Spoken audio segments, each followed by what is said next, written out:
అందరికీ నమస్కారం. ఇప్పుడైతే మన వీడియో చెప్పినా కదా ఒక మంచి పని కోసమని.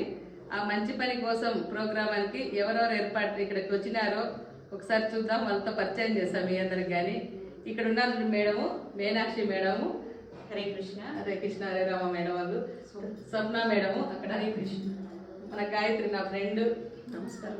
మా మేడం హిందూపురం ఆశా మేడం, మా వదిలి గారు అక్కడ మా సత్యాన్ని ఉన్నారు కదా వాళ్ళ భార్య గారు, మా వదిలి గారు అనమాట.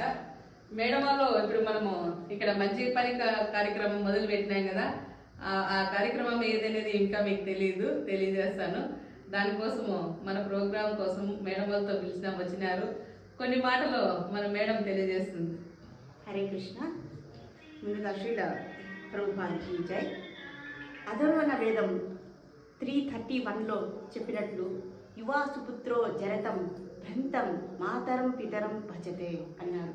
అంటే ఎలా అయితే ఒక పుత్రుడు, సుపుత్రుడు అంటే మంచి పుత్రుడు తన తల్లిదండ్రులను ముఖ్యంగా వృద్ధాప్యంలో ఎలా గౌరవంగా వాళ్ళ శ్రద్ధా భక్తులతో సేవించి వాళ్ళ జీవితాన్ని ముక్తి వైపు నడిపిస్తారో, అలాంటి బాధ్యతను ఇక్కడ ఎంతో గౌరవమైనటువంటి ఎంతో గొప్పమైనటువంటి ఆ విలువలతో ఒక పుత్రుడు చేయవలసినటువంటి పనిని వీళ్ళు దాన్ని ఆచరించి ముందుకు తీసుకొని వెళ్ళాలి. వాళ్ళకి అంటే వృద్ధాప్యంలో ఉన్నటువంటి వారికి ఎవరూ లేరు అనే భావన రానివ్వకుండా వారి యొక్క సేవను వీళ్ళు శ్రద్ధగా భక్తులతో తీసుకొని ఆ బాధ్యతను నిర్వర్తించడం అంటే అది అసామాన్యమైనటువంటి వాళ్ళు ముందు జన్మలో చేసుకున్నటువంటి సుకృతే అవుతుంది.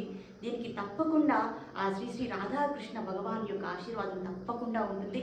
ఇది ఎంతో శ్రద్ధగా మీరు ఈ లక్ష్యాన్ని మీరు మొదలు పెడుతున్నారు కాబట్టి ఆ పరమాత్మ యొక్క భగవంతుడి యొక్క కృపా కటాక్షాలు మీ మీద ఉండాలని, అలాగే ఈ ట్రస్ట్కి ఈ సేవని మీరు ఎంతో శ్రద్ధగా భక్తులతో భగవంతుడి యొక్క శక్తులతో ఆయన ఇచ్చినటువంటి కృపా కటాక్షాలతో ఎంతో శ్రద్ధగా అలాగే మంచిగా అభివృద్ధికి రావాలని కోరుకుంటూ హరే కృష్ణ హరే కృష్ణ కృష్ణ కృష్ణ హరే హరే హరే రామ